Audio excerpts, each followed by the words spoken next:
Hey, what's happening everyone? Pragmatic Addict here. So I hope you guys can hear me. This is going to be a very janky review. I forgot all my equipment, but I was able to attend an early screening of Shelby Oaks. So a directorial debut, a horror film from Studio Neon, executively produced by Mike Flanagan, coming from a former film critic whose favorite genre is horror. Should be a banger, yeah? A woman's desperate search for her long-lost sister falls into obsession upon realizing that the imaginary demon from their childhood may have been real. So I was also deeply interested in this film because of the inspiration behind it. This film being about a woman searching for her long-lost sister that she still believes is out there while everyone else is telling her otherwise. That is a strong character arc already. But this is actually inspired by Chris's real life experience being raised very religious, and at the age of 12, his sister being shunned for being spiritually dead, and Chris not seeing her for, I believe, 17 years. I was obviously very interested to see what Chris would bring with this directorial debut, with his background as a former film critic and lover of the genre, along with Neon and Mike Flanagan aboard. There was a lot to anticipate, so let's get into Shelby Oaks. So I didn't know what kind of film this was going to be. I didn't know if this was going to be a found footage film or if it was going to have a little mix of whatever just from the trailers. But the first half of this movie is more of the found footage horror film that I saw it maybe being.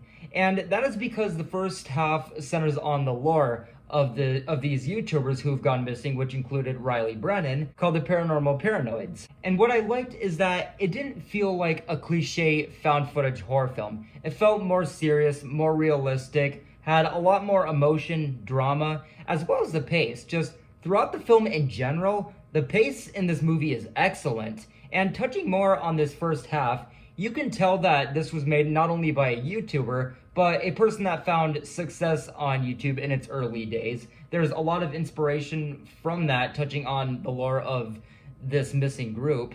If you're a longtime follower of Stuckmann's, you're gonna see a lot of his background and roots put into this film's veins. For a horror directorial debut, for a horror directorial indie debut, for a directorial indie debut that has a lot of love to the found footage genre, it took things a lot more seriously from a filmmaking and writing standpoint. And going into the movie itself, just the directing, atmosphere, build-up, pace, mystery, it was all good. And going further with this, you never knew when a scare was coming, but always felt like one could. But in saying that, I will say, just the more the film went on, I kept hoping for more actual scare. Though one thing that did surprise me that I was very impressed by was the sequences of gore in this film, which I did hear was one of the big reasons why the film got delayed. I don't know how that looked before this. All I can say is that the gore in this film, it is impressive. Whatever they delayed this movie for in that aspect, it paid off. But going further with the film, getting to the point where the demon in this story is starting to have its first introduction, it didn't scare me, but it had a lot of fun build up and a lot of the audience did enjoy it. It was probably the most fun scene out of the movie as far as an audience reaction. And again, just going into the build up, it was vague, interesting, had good potential for scare. It was just like the rest of the movie with its really solid atmosphere, build-up, and potential. But the two main standouts for me in this film was a prison sequence that, if I recall right, was actually the location used for the Shawshank Redemption. And this part is because this had the only scare out of the movie that genuinely made me jump. And the other aspect was getting toward the later half of the movie, which was actually my absolute favorite part of the entire movie, which was a chunk involving a cabin in the woods. I think it's probably the most solid love letter to Resident Evil 7 Biohazard, and just the layout, mystery, pace, reveals, also being as far into the film as it was as a storytelling point. Again, it was such an anticipated and solid sequence of the movie. Overall, good atmosphere, build-up, directing, pace, mystery. It's just not that scary.